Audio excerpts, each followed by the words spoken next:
La demande inhabituelle d'un juge à un vétéran handicapé fait pleurer la salle d'audience. Le silence se fit dans la salle d'audience dès qu'Elijah Mercer entra en fauteuil roulant. Non pas le genre de silence qui s'installe doucement, mais celui qui tombe comme un rideau, épais et immédiat. Toutes les têtes se tournèrent, et pendant un instant, même le bourdonnement ambiant des plafonniers sembla s'estomper sous la gravité de sa présence. Elijah n'était pas un homme imposant, ni particulièrement bruyant ou autoritaire au sens traditionnel du terme, mais il y avait quelque chose dans sa façon de se déplacer, délibérée, lente, déterminée, qui changeait l'air. Il roula en avant sur sa chaise, ses roues militaires luisant faiblement sous l'éclairage fluorescent, le dos droit malgré le poids des années et de la guerre gravée dans sa silhouette. Une épaisse cicatrice traçait le côté gauche de son cou, se fondant dans le col de sa chemise grise. Sa poitrine portait des rubans de distinction sous le tissu, et même si la salle d'audience ne les avait peut-être pas vus, ils étaient là, honneur, sacrifice, résilience. Certains dans la galerie le reconnurent instantanément. D'autres, plus novices dans le drame qui avait enveloppé la ville, murmuraient comme s'ils assistaient à un moment sacré.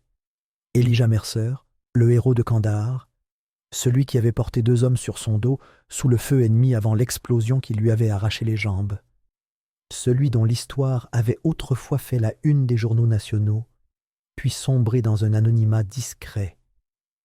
Maintenant, il était de retour, cette fois non pas en terre étrangère, mais dans une salle d'audience souillée par la politique et la corruption, se battant non pour des médailles ou la patrie, mais pour la vie de son jeune frère. Il ne regarda pas les caméras. 3 d'entre elles étaient postées dans les coins du fond, leurs objectifs scrutant l'intérieur, comme des vautours attendant un corps. Il ne prêta pas attention non plus aux journalistes penchés sur leurs bloc-notes, les yeux levés comme des prédateurs traquant des mouvements dans les hautes herbes. Son regard restait droit devant, fixe, inébranlable, fixé sur la table de la défense où Marcus était assis, les poignets menottés, les épaules voûtées comme un garçon portant le poids de quelque chose qu'il n'avait pas demandé. Elijah lui fit un signe de tête, à peine perceptible mais suffisant.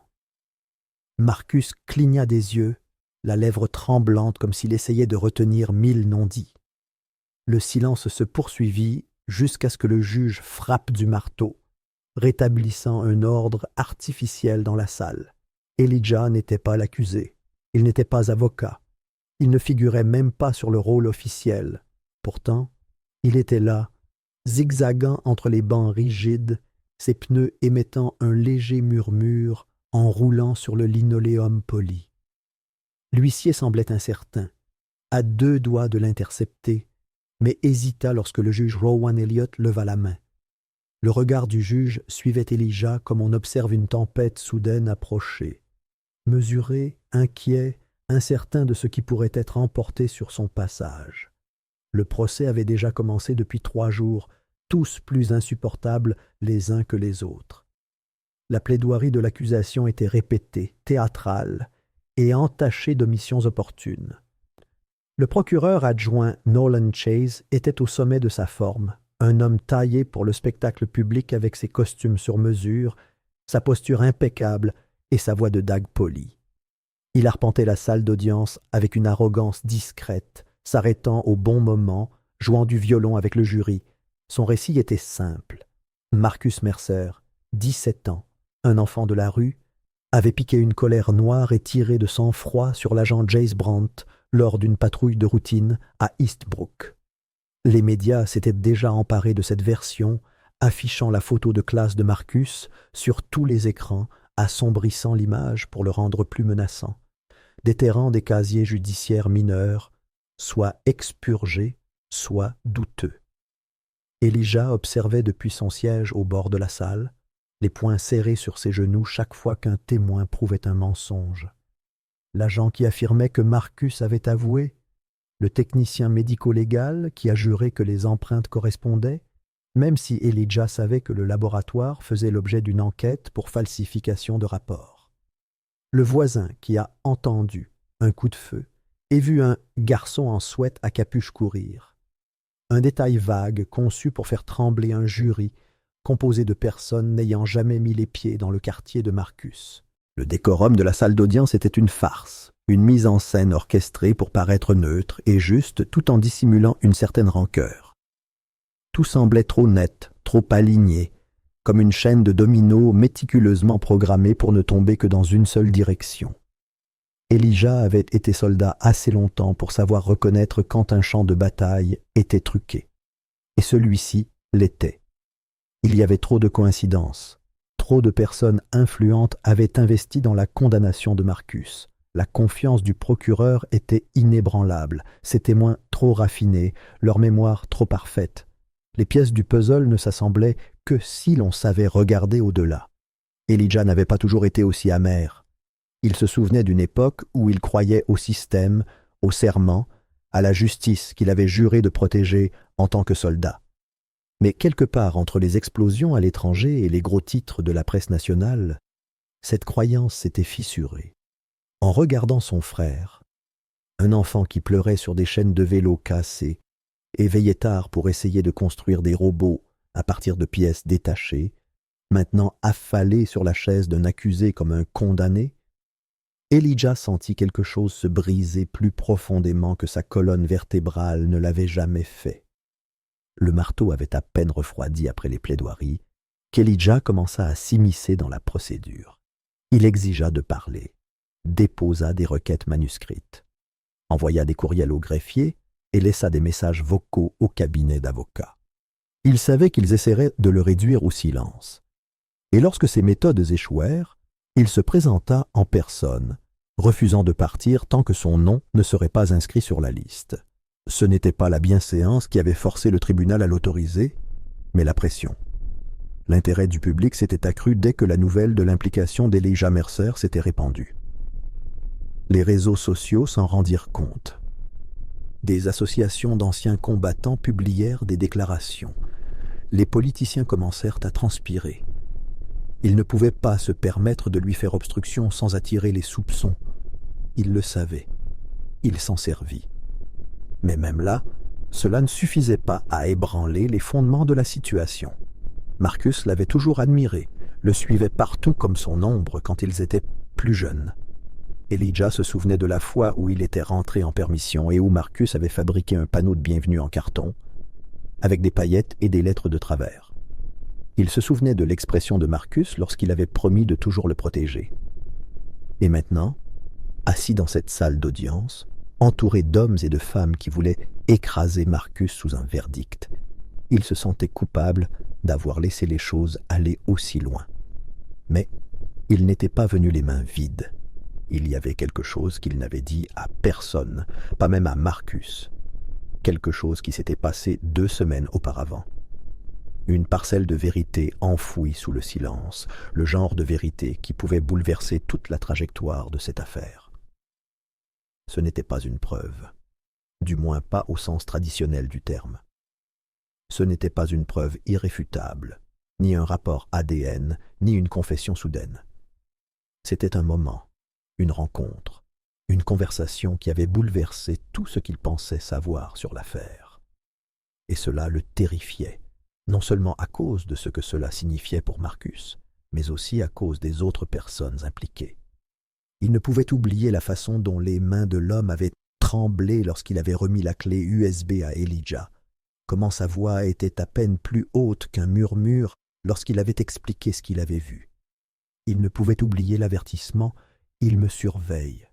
Si je disparais, dis-leur quand même la vérité. » Sur le moment, Elijah n'avait pas réalisé à quel point la corruption était profonde. Mais maintenant, assis ici, à observer le sourire du procureur Nolan Chase lorsqu'il s'est tourné vers le jury, c'était on ne peut plus clair. Le tribunal ne cherchait pas seulement à condamner Marcus, il cherchait à effacer quelque chose. Et Elijah n'allait pas laisser faire. Il remua légèrement sur sa chaise, les yeux rivés sur le banc, le cœur battant comme un tir d'artillerie lointain. Il avait affronté des embuscades talibanes dans le noir complet, pensé ses propres blessures en silence, traîné ses camarades soldats à travers des décombres en flammes. Mais rien de tout cela ne l'effrayait autant que cet instant. Car cette fois, l'ennemi portait des costumes cravates, des livres de droit à la main et se cachait derrière des procédures. Il prit une longue inspiration. La tempête n'avait même pas encore commencé. 14 jours plus tôt, l'air du parking sous une bibliothèque municipale en ruine était lourd de gaz d'échappement et de malaise. Elijah avait garé sa camionnette aménagée dans un coin, le moteur ronronnant en refroidissant. Il attendait, les yeux scrutant chaque ombre. Ce rendez-vous n'était pas son idée. Le courriel anonyme était arrivé 2 nuits plus tôt, promettant des preuves réelles, de l'innocence de Marcus.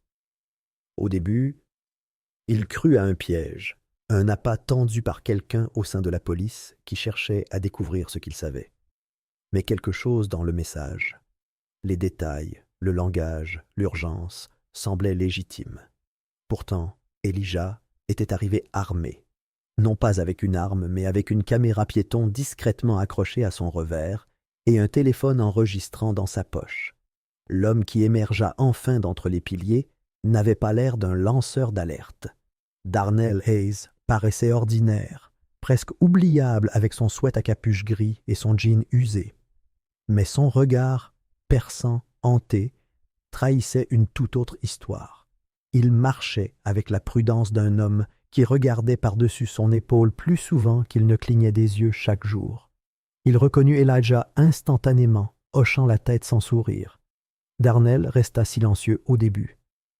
Il fouilla dans sa veste et en sortit une clé USB scellée dans un sac plastique.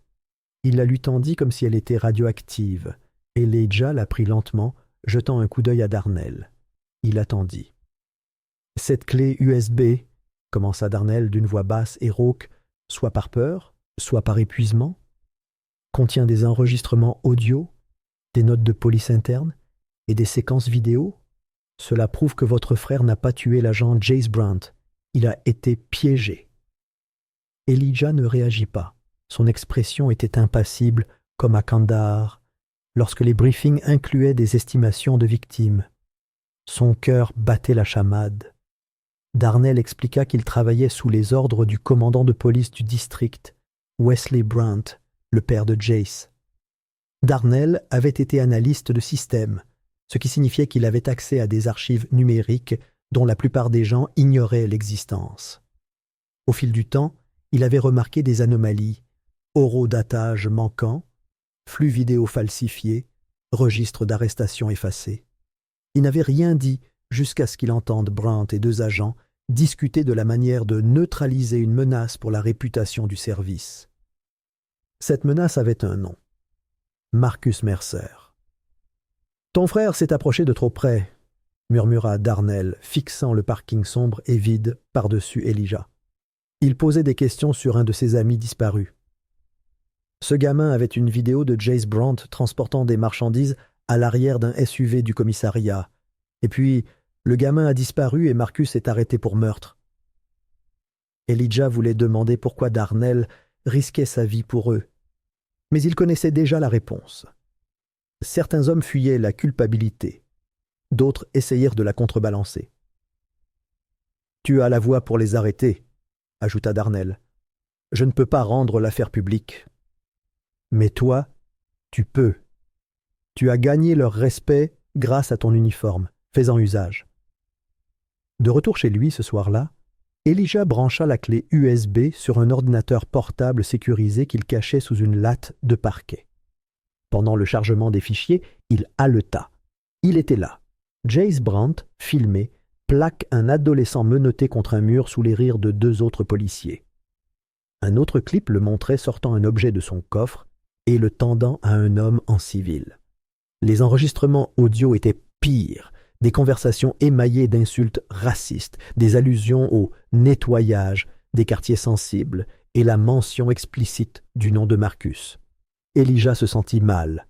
Il contacta immédiatement l'avocate commise d'office de Marcus, exigeant une réunion d'urgence. Elle le rencontra dans un restaurant de la 8e rue le lendemain matin et ses mains tremblaient en parcourant les dossiers. Elle promit de les soumettre au tribunal. Mais le lendemain soir, elle était partie. Officiellement, elle s'était récusée pour conflit d'intérêts. Officieusement, Elle avait subi des pressions. Elle fut remplacée par Franklin Devon, un avocat raffiné au sourire éclatant et au CV impeccable, le genre d'homme qui semble toujours trop rodé. Elijah l'avait reconnu grâce à des publicités de campagne des années auparavant. Il avait travaillé sous la direction du maire, puis s'était volatilisé dans l'éther politique jusqu'à maintenant. Quelque chose en lui sentait l'orchestration. Cet après-midi-là, Elijah confronta Devon dans son bureau, exigeant de savoir s'il avait examiné la clé USB. Devon sourit, lui offrit une bouteille d'eau et dit qu'il explorerait toutes les pistes pour défendre Marcus. Mais son regard ne croisa jamais celui d'Elijah. Il resta fixé sur le bureau, comme s'il savait déjà comment le procès allait se terminer. 3 nuits avant le procès, Elijah rentra chez lui après une course de provisions nocturne et trouva sa porte d'entrée entr'ouverte. Il entra lentement en fauteuil roulant, son instinct en alerte. La maison était silencieuse, trop silencieuse. Rien n'avait été volé, ni la télévision, ni les appareils électroniques. Juste l'ordinateur portable caché et la clé USB. Il appela la police, porta plainte. Ils ne donnèrent aucune suite. Il savait pourquoi. De retour dans la salle d'audience, Elijah resta immobile, respirant avec précaution tandis que l'audience se déroulait. La tension planait comme un grésillement avant la tempête. Les murs semblaient trop étroits.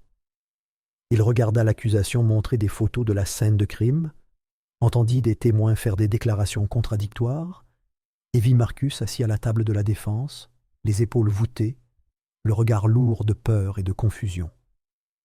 Comme son nom ne fut pas appelé sur la liste des témoins, Elijah s'avança quand même.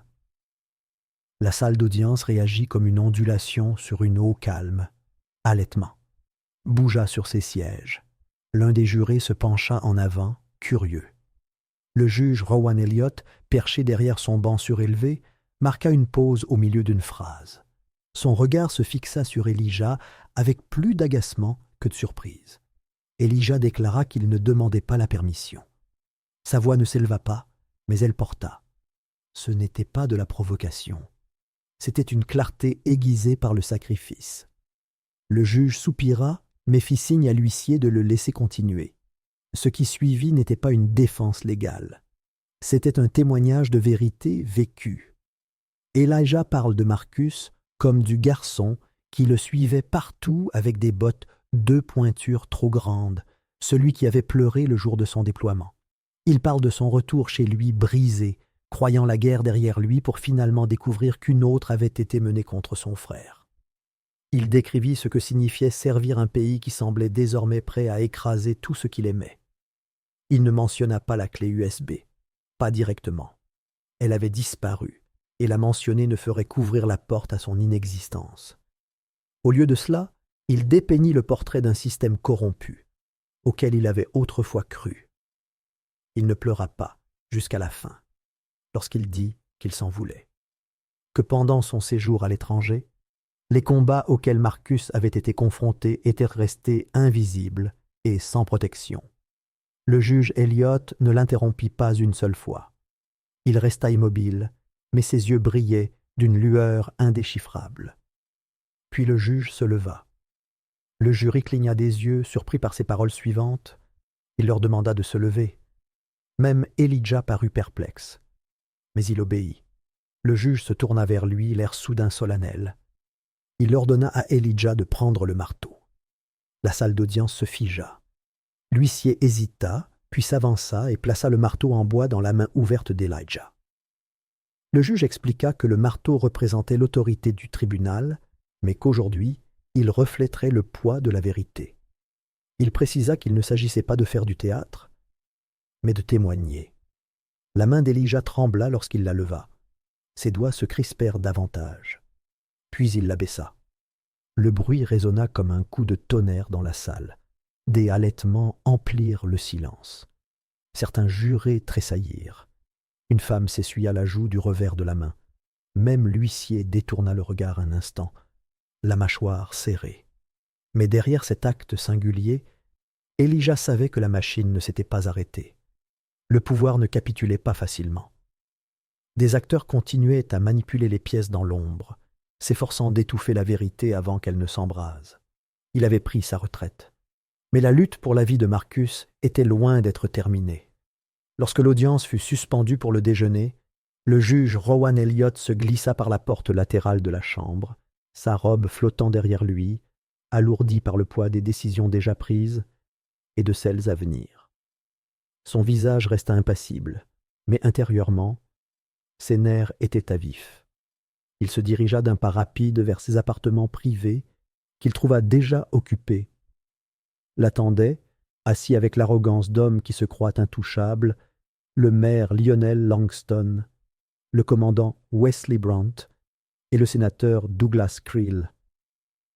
La porte se referma derrière Elliot avec un claquement définitif qui aspira l'air de la pièce. Langston ne perdit pas de temps. Sa voix était basse et tranchante, comme si chaque mot frappait le tranchant d'une lame cachée. Il s'interrogea sur ce qu'Elliot pensait faire en laissant parler ce vétéran, lui rappelant qu'ils avaient conclu un accord. Un accord secret, conclu des mois auparavant, pour garantir que l'affaire Marcus Mercer soit traitée rapidement et discrètement. Trop de choses reposaient sur le nom de la famille Brent. Trop de dons étaient liés au récit selon lequel l'officier assassiné était un héros et non un prédateur. Elliot ne broncha pas. Il soutint leur regard, les doigts légèrement crispés à ses côtés. Il répondit qu'il ne rejetait pas le procès. Il le laissait se dérouler. C'était la justice. Du moins, c'est ce qu'il essayait de se convaincre. Creel ricana depuis son siège, les jambes croisées avec une condescendance qui avait probablement été affinée dans les écoles privées et les audiences du Sénat. Il marmonna quelque chose comme quoi la justice était un luxe et non un droit, et avertit que la compassion n'avait pas sa place au tribunal. Ce soldat, Elijah Mercer, était dangereux. Trop propre, trop crédible, trop bruyant. Puis Creel fouilla dans sa mallette et en sortit une enveloppe en papier Kraft. Il la laissa tomber sur le bureau du juge sans faire de cérémonie. Elliot hésita. Il savait déjà ce que c'était. Des photos. Son fils, Tyler, en 2e année à l'université Hollingsworth, les yeux rouges et riant, en sniffant des lignes de cocaïne sur l'écran du téléphone d'un bénévole de campagne. Une autre photo montrait le gamin évanoui sur le sol d'une suite d'hôtels, entouré de bouteilles et de ce qui ressemblait à des pilules. Le commandant Brandt prit enfin la parole. Son ton était froid, chirurgical. Il rappela à Elliot qu'il pouvait tout lui prendre, son siège, sa famille, même sa liberté, s'il s'écartait de leur texte. Elliot sentit son dos se tendre. Il ne répondit pas. Pas tout de suite. Il fixa l'enveloppe jusqu'à ce que ses yeux brûlent, puis se tourna lentement et se dirigea vers la fenêtre, scrutant l'horizon lointain. La conversation prit fin sans un mot de plus. Le message était arrivé. Il n'était pas nécessaire de le répéter. De retour dans la salle d'audience, l'air se raréfiait. Les journalistes se pressaient devant les portes comme des vautours flairant le sang. La vidéo d'Elijah frappant le banc du juge avec son marteau était devenue virale du jour au lendemain. Les présentateurs des chaînes d'information câblées débattaient de sa signification, tandis que les talk shows la présentaient comme un cri de guerre contre la corruption judiciaire. Mais elle dressait aussi une cible sur le dos d'Elijah. Le vétéran était devenu un symbole, et les symboles ne survivaient souvent pas aux batailles qu'ils inspiraient. Le lendemain matin, avant la reprise de l'audience, Elijah tenta de joindre Darnell Hayes. Il l'avait appelé, envoyé un SMS, et même visité son appartement. Pas de réponse. Aucun signe. Au 3e jour de silence, il revint et trouva le couloir devant la porte de Darnell bordé de rubans jaunes.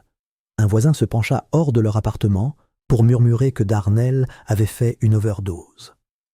Le mot resta coincé dans la gorge d'Elijah comme du verre.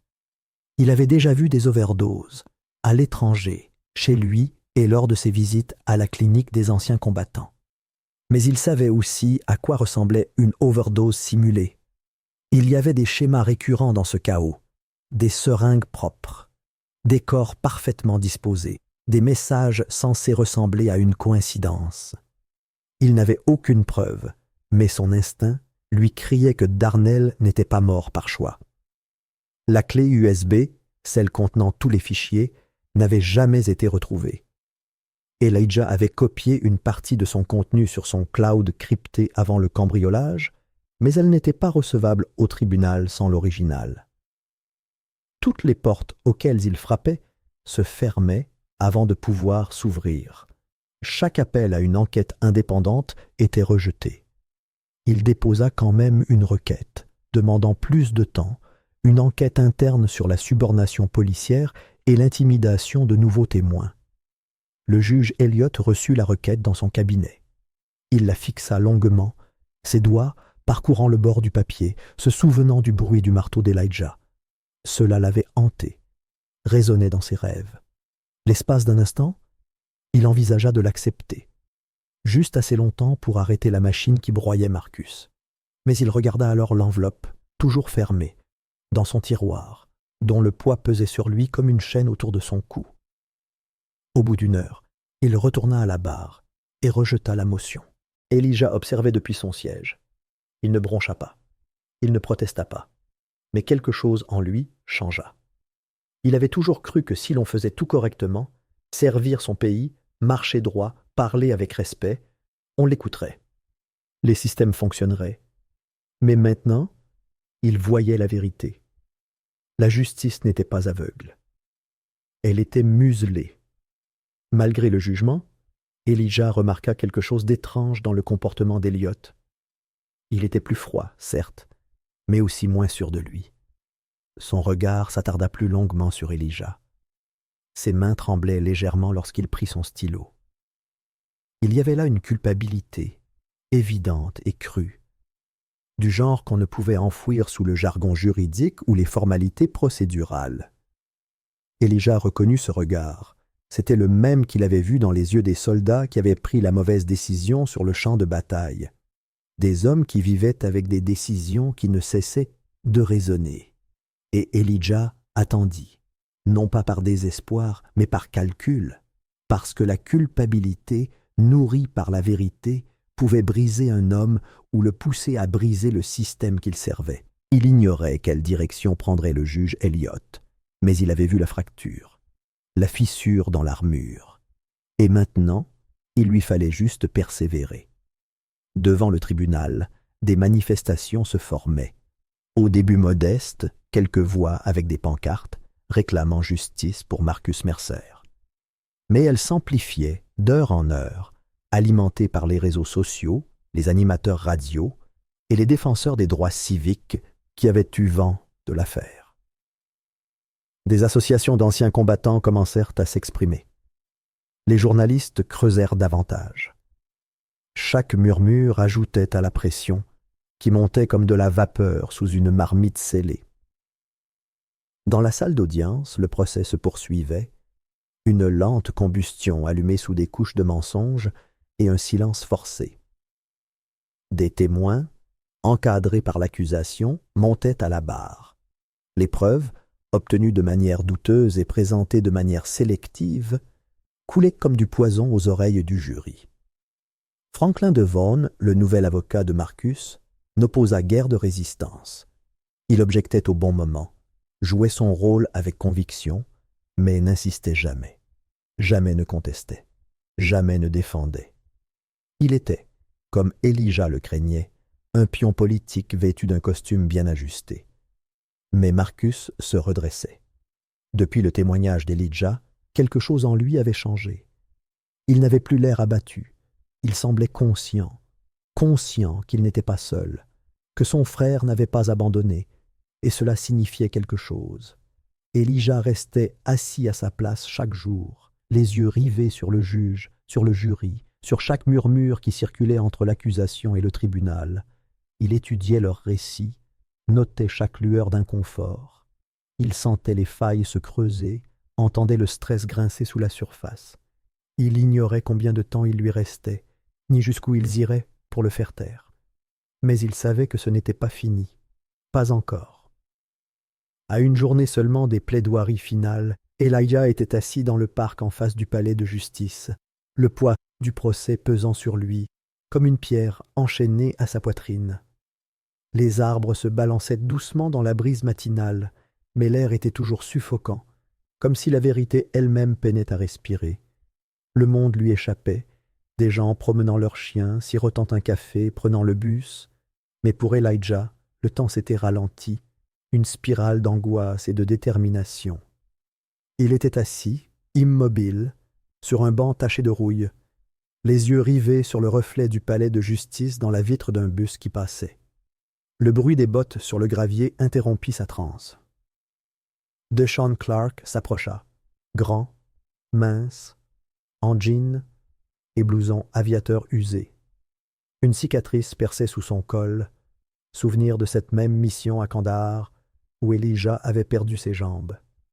DeShawn avait choisi une autre voie après sa libération, un travail technique, principalement en sous-traitance, se faisant discret et évitant les ennuis. Mais quand Elijah l'avait contacté 2 nuits plus tôt, son frère d'armes n'avait pas hésité. DeShawn s'assit à côté de lui, sans échanger un mot au début. Puis, après une pause, il fouilla dans son manteau et lui tendit une petite clé USB, ses doigts s'enroulant autour comme une bombe. Il expliqua comment il avait utilisé des fragments de la sauvegarde d'Elijah, des métadonnées cachées au plus profond des archives, pour reconstituer ce qu'il pouvait de la clé USB que Darnell avait donnée à Elijah 2 semaines plus tôt. La voix de DeShawn était basse, mais assurée, lourde de fatigue. Ce n'était pas tout, prévint-il, pas l'intégralité des archives, mais il y avait assez des clips vidéo, du son déformé, des horodatages intégrés dans des messages codés. De quoi mettre le feu, dit-il.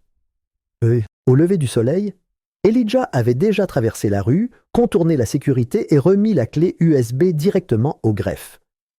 Ce n'était pas la procédure habituelle, mais l'épreuve ne pouvait pas attendre.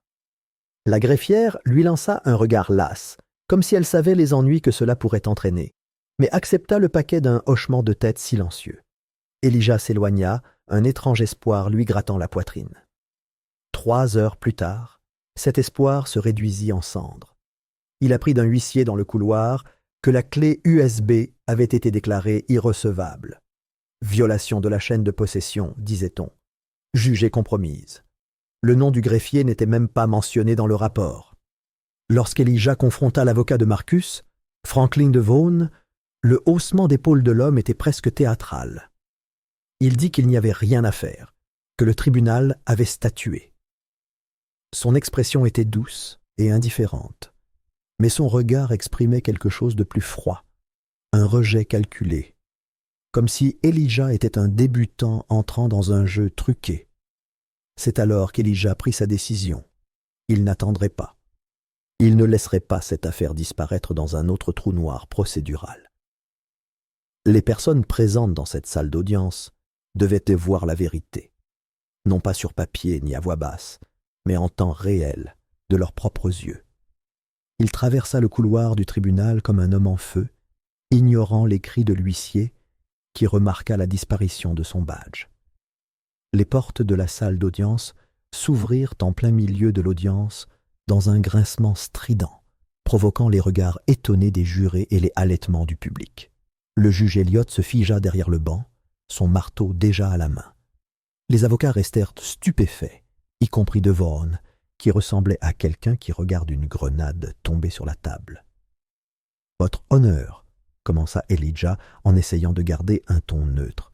« Si vous me le permettez. » DeVaughn l'interrompit, la voix s'élevant dans une indignation artificielle. Il déclara qu'il s'agissait d'une violation des convenances et exigea qu'Elijah soit démis de ses fonctions. L'accusation fit écho à l'appel. Mais Elijah ne s'arrêta pas.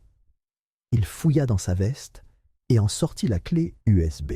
« Alors que le jury entende, dit-il en levant le lecteur pour qu'il capte la lumière, qu'il décide si la vérité viole quoi que ce soit. » Le juge Elliott se leva, marteau levé, la colère lui serrant la mâchoire. Mais soudain, il hésita. Son regard parcourut la salle, passant devant DeVaughn, puis devant le procureur adjoint pour finalement se poser sur Elijah. Un long silence. Puis, Elliott baissa le marteau. Sa voix devint basse, résignée.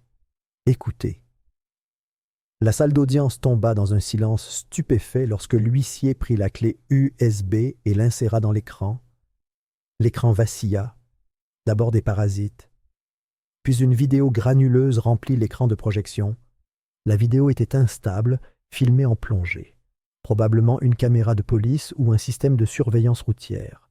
Sur la vidéo, l'agent Jace Brandt se tenait dans une ruelle, soutenu par 2 voitures de police, dominant un Marcus visiblement secoué. La voix de Brandt était déformée, mais audible.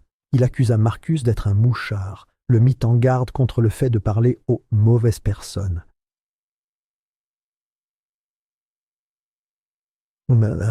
Puis il sortit son arme de service. Marcus recula, les mains levées, suppliant. Soudain, une ombre se déplaça sur la gauche. Une 3e silhouette apparut. Un autre officier, le visage presque obscurci. Un éclair. Un coup de feu. Jace Brandt se laissa tomber sur le trottoir, son arme toujours à la main. Le 3e officier se retourna, disparut dans le flou. La caméra s'éteignit. Mais ce fut suffisant. La salle d'audience tout entière explosa. Les jurés poussèrent un cri de surprise. Les journalistes se précipitaient hors de leur siège, les téléphones déjà en train de composer. Les spectateurs restèrent debout, hésitant entre applaudir et s'effondrer. Elijah ferma les yeux, respirant faiblement, écoutant la respiration collective tandis que la vérité fusait dans la salle comme une bombe. Le commandant Brandt, qui était resté assis tranquillement dans l'auditoire, se leva et sortit en trombe sans un mot. Son visage était pâle, les rides autour de sa bouche marquées par la rage. Derrière lui, des murmures ondulaient comme des répliques sismiques. Le sénateur Creel, observant depuis le mur du fond, était déjà sur son téléphone, tapant fiévreusement. En quelques minutes, une déclaration publique fut diffusée à tous les médias de l'État. Elijah Mercer avait fabriqué des preuves, affirmait-il. La vidéo était un deepfake truqué. Elijah était accusé de fraude et de complot en vue d'entraver la justice. Mais leur timing était mauvais. Le jury l'avait vu. Le public l'avait vu. La vidéo était passée aux informations nationales dans l'heure. Les écrans de tout le pays s'illuminaient de ces images granuleuses. Les commentateurs débattèrent de son authenticité. Des experts commençaient à analyser la vidéo, à vérifier ses métadonnées. D'anciens enquêteurs commencèrent à donner leur avis. Oui, c'était réel. Oui, c'était Marcus. Oui, le policier qui avait tiré sur Jace Brandt était quelqu'un d'autre. La mairie publia un démenti soigneusement formulé. La police annonça une enquête interne. Le sénateur Creel réitéra sa colère, accusant la défense d'avoir orchestré un coup médiatique coordonné. Mais devant l'opinion publique, le vent avait tourné. Des manifestations éclatèrent devant le palais de justice. Anciens combattants, militants, étudiants, tous scandaient le nom de Marcus. À l'intérieur, Elijah était assis en silence, toujours face au juge. Le juge Elliott n'avait pas parlé depuis la fin de la vidéo. Il fixait simplement l'écran vide, comme s'il attendait la suite. Puis il se renversa dans son fauteuil et les rides de son visage s'accentuèrent. Sa voix, lorsqu'elle se fit entendre, n'était guère plus qu'un murmure. L'audience sera suspendue jusqu'à demain matin. Les plaidoiries auront lieu comme prévu. Elijah expira. Pour l'instant, Marcus était toujours enchaîné, mais la vérité, longtemps enfouie, avait refait surface. La machine était toujours en mouvement, mais maintenant, elle grésillait, exposée, incertaine. Et dans cette incertitude, Elijah vit quelque chose qu'il n'avait pas vu depuis des semaines. Une chance. 2 semaines plus tard, les grilles de fer du centre de détention du comté s'ouvrirent en grinçant, et Marcus Mercer sortit dans une lumière presque étrangère. Il cligna des yeux, comme si la liberté avait une luminosité que son corps avait oubliée. Elijah l'attendait sur le trottoir dans son fauteuil roulant, la posture droite, la mâchoire serrée, l'émotion contenue juste sous la surface. Marcus ne courut pas. Il marcha lentement, posément, comme s'il craignait que le monde ne lui arrache tout à tout instant.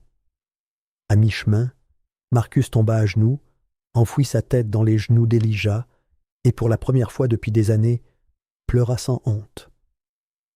Elijah posa sa main sur la nuque de Marcus, la voix nouée dans sa gorge. Ils restèrent ainsi un long moment. Pas un mot. Juste le souffle, la peau et le lourd silence du soulagement. La ville bougea vite, plus vite que quiconque aurait pu l'imaginer. La vidéo du tribunal avait fait le tour du monde. Les réseaux en débattirent. Les étudiants écrivirent des dissertations. Des militants l'imprimèrent sur des banderoles et des t-shirts. Ce qui avait commencé comme un procès pour un officier assassiné était devenu un référendum sur le pouvoir, la corruption et le prix du silence. Une équipe spéciale fut constituée dans la semaine et des enquêteurs des affaires internes perquisitionnèrent le bureau du commandant Brandt le lendemain matin. Des dossiers disparurent, des ordinateurs furent saisis. Des officiers autrefois fidèles à Brandt commencèrent à quitter le navire, divulguant des courriels, des notes de service et des messages textes qui l'impliquaient dans tout un réseau d'accusations fabriquées, d'aveux forcés et de harcèlement ciblé. Lorsque Brandt lui-même fut arrêté pour obstruction à la justice et falsification de preuves, il refusa de parler. L'homme qui avait autrefois arpenté les couloirs des commissariats avec une arrogance inébranlable paraissait désormais pâle et squelettique au tribunal, entouré d'avocats s'efforçant de contenir les retombées. Il ne regarda pas Elijah dans les yeux, ne jeta pas un coup d'œil à Marcus, ne broncha même pas lorsque les manifestants devant le palais de justice scandèrent son nom comme une malédiction. Mais le mal était fait, et la ville observait. À mesure que les détails se dénouaient, les carrières se dénouaient aussi. Le maire Langston, autrefois salué comme un centriste pragmatique, convoqua une conférence de presse à l'hôtel de ville. Les caméras cliquèrent, les lumières brûlèrent et son sourire était visiblement tendu. Il parla de l'importance de la transparence et du devoir de restaurer la confiance du public, mais ses paroles sonnèrent creux. Lorsqu'un journaliste lui a demandé s'il avait sciemment soutenu la nomination de Franklin de Vaughan, le maire a hésité, puis a admis, prudemment, qu'il ne briguerait pas sa réélection. Ce n'était pas un aveu, mais une retraite. En coulisses, l'appareil politique s'était déjà détourné de lui. Franklin de Vaughan, autrefois loué pour sa finesse rhétorique et son sang-froid imperturbable, n'avait nulle part où se cacher. Le barreau a réagi rapidement. Des dépositions ont été recueillies. Sa gestion du dossier de Marcus a été scrutée ligne par ligne. Des témoins ont confirmé son refus de soumettre des preuves cruciales, ses étranges silences lors des objections, et la voix du juge était posée, mais plus basse que d'habitude. Il ne parlait pas depuis un banc, mais depuis le sol. Il retira sa robe avant de s'adresser à la salle. Il déclara qu'il ne se sentait pas bien de la porter. Le silence était palpable. Tous les regards dans la salle suivaient sa respiration. Il commença par reconnaître sa complicité. Il admit avoir, pendant des années, laissé sa proximité avec le pouvoir éroder son jugement. Il ne donna aucune excuse. Il ne désigna aucun bouc émissaire. Il dit simplement que la peur était une piètre boussole pour un juge et qu'en servant la peur, il avait trahi ceux-là même que la loi prétendait protéger. Puis, il marqua une pause. Il regarda Elijah. Un homme, dit-il, l'avait forcé à se souvenir.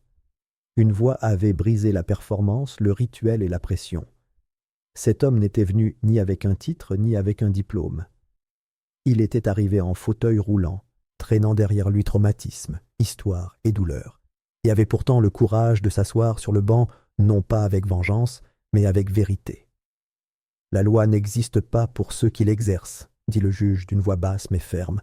Elle existe pour ceux qui la subissent. Et j'ai échoué. J'ai laissé le pouvoir compromettre la vérité. Mais dans cette salle d'audience, un homme m'a rappelé à quoi ressemble réellement la justice. Il s'appelle le sergent Elijah Mercer. Des exclamations de surprise suivirent. Quelques personnes se levèrent. Ni applaudissements, ni célébration, juste du respect. Elijah baissa les yeux, incapable de soutenir le regard du juge. Ses doigts se crispèrent sur le bord de son fauteuil roulant, les jointures blanches. Culpabilité et grâce, fierté et douleur se mêlaient sous son air calme. Il n'avait pas fait ça par gratitude. Il l'avait fait parce que personne d'autre ne l'aurait fait. Parce que Marcus n'avait personne d'autre. Parce que la vérité n'aurait pas dû avoir besoin d'un héros de guerre pour être entendue. Après le départ du juge, la salle d'audience se vida lentement. Les journalistes envahirent les marches. Les microphones s'élevèrent comme une forêt, mais Elijah ne dit rien. Au lieu de cela, il se dirigea vers la fresque en cours de peinture sur le mur du palais de justice. Tout avait commencé 2 jours après la libération de Marcus, commandée anonymement. Des artistes locaux travaillaient par équipe, appliquant de la couleur sur le béton avec révérence. La fresque représentait Elijah, le marteau levé, la posture provocante, le regard fixe. À côté de lui, Marcus se tenait droit, libéré, souriant pour la première fois depuis des mois. En toile de fond, une chaîne brisée se brisait derrière eux. Au-dessus d'eux, en caractères noirs gras, 3 mots s'étiraient sur la brique. La vérité est plus forte. Elijah fixa la fresque, puis Marcus, qui se tenait maintenant à ses côtés. Ils ne parlèrent pas. Ils n'en avaient pas besoin. Dans le silence qui les séparait, dans le doux bourdonnement de la circulation et le clic lointain des appareils photo, quelque chose résonnait. Ni le rugissement de la foule, ni la fureur des gros titres. Quelque chose de plus ancien. Quelque chose de plus profond. La justice, surgissant des décombres. Et pour la première fois depuis longtemps, l'espoir n'avait plus l'impression d'être un mensonge.